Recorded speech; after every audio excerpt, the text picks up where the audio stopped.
अङ्गं गलितं पलितं मुण्डं दशनविहीनं जातं तुण्डं वृद्धो यादि गृहीत्वा दण्डं तदपि न मुश्चत्याशापिण्डम् अग्रे वह्निपृष्ठे भानु रात्रौ चुबुगसर्पितजानु करतलभिक्षस्तरुतलवासा तदपि न मुश्चत्याशापाश कुरुते गङ्गासागरगमनं व्रतपरपालनमथवा दानं ज्ञानविहीन सर्वमतेन मुक्तिं भजति न जन्मशतेन सुरमन्दिरतरुमूलनिवास शय्याभूतलमजिनं वास सर्वपरिग्रहभोगत्यागा कस्य सुखं न करोति विराग योगरतो वा भोगरतो वा सङ्गरतो वा सङ्गविहीन यस्य ब्रह्मणि रमते चित्तं नन्दति नन्दति नन्दत्येव भगवद्गीता किञ्चिदधीत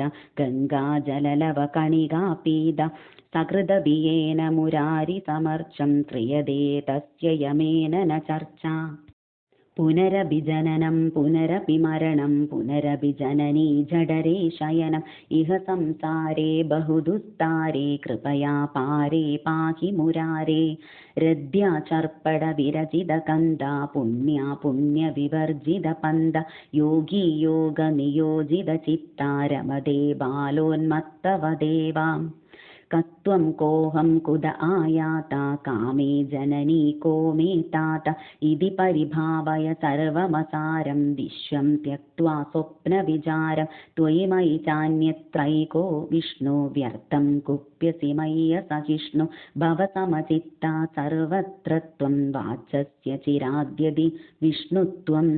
शत्रौ मित्रे पुत्रे बन्धौ मा कुरु यत्नं विग्रहसन्धौ सर्वस्मिन्नपि पश्यात्मानं सर्वत्रोत्सुज भेदाज्ञानम्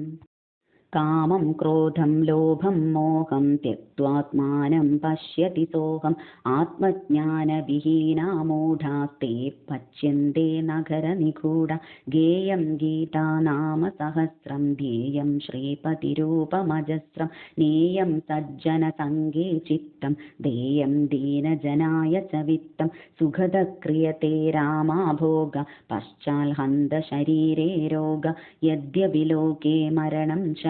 तदपि न मुञ्जति पापाचरणम् अर्थमनर्थं भावय नित्यं नास्ति तदसुगलेशा सत्यं पुत्रादपि धनभाजां भीति सर्वत्रैषा विहितारीति प्राणायामं प्रत्याहारं नित्यानित्यविवेकविचारं जाप्यसमेतसमाधिविधानं कुर्ववदानं महदवधानं गुरुचरणाम्बुजनिर्भरभक्ता संसारादचिराद्भव मुक्त सेन्द्रियमानसनियमादेवं रक्षसि निजहृदयस्थं देवम्।